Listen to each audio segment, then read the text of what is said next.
คณะผู้หับสมัครเลือกตั้งเป็นสมาชิกสภาแห่งชาติสุทธิศิษย์ประจำเขตเลือกตั้งที่15แขวงจำปาสักคณะที่2ได้ลงเคลื่อนไหวหาเสียงและพบปะผู้ที่มีสิทธิเลือกตั้งอยู่ที่เมืองสุขุมาแขวงจำปาสัก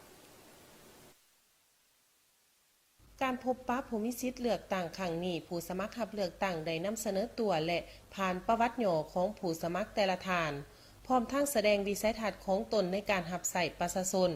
โดยจะสืบต่อเอาใจใส่ลงใกล้ชิดติดแทดกับท้องถิ่นหากฐานเพื่อประกอบส่วนสุขอยู่ช่วยเหลือแก้ไข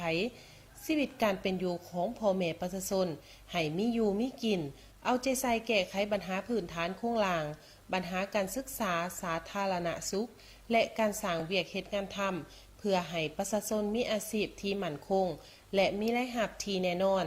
สามารถหลุดพ้นออกจากความทุกข์ยากเทอละก้าวจากนั้นก็ได้รับฟังคำคิดคำเห็นและบางคำเสนอของผู้มีสิทธิ์เลือกตั้งเติมอีกโอกาสนี้ท่านปริญญาเอกอรุณไสยสุนทรราชกรรมการศูนย์กลางพรรคเลขาคณะบริหารงานพรรคแขวงจำปาสักผู้สมัครนำเบอร์2ก็ได้มีคำเห็นเหนือในสำคัญได้ยกให้เห็นพระราชบทบาทสิทธิหน้าที่และความหมายสำคัญของสภาแห่งชาติการเลือกตั้งสมาชิกสภาแห่งชาติและสมาชิกสภาประชาชนแขวง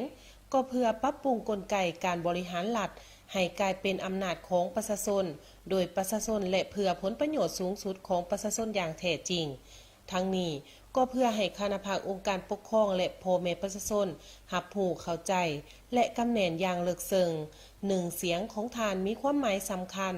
การไปใส่สิทธิเลือกตั้งแม่นพันธะและหน้าที่อันสำคัญของพลเมืองลาวทุกคนเลือกคนดีมีความรู้ความสามารถเข้าสู่สภาเพื่อเป็นตัวแทนในการปกป้องสิทธิผลประโยชน์ให้แก่พ่อแม่ประชาชน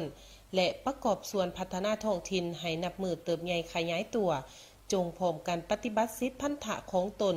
ในวันที่22กุมภาพันธ์2026ให้ครบถ้วนและรับประกันผลสำเร็จตามขาดหมาย400ส่วนร้อยสำหรับผู้สมัครรับเลือกตั้งสมาชิกสภาแห่งชาติสุดที่10เขตเลือกตั้งที่15แขวงจำปาสักมีทั้งหมด20ฐานยิ่ง5ฐานในนั้นเลือกเอา15ฐานขีดออก5ฐาน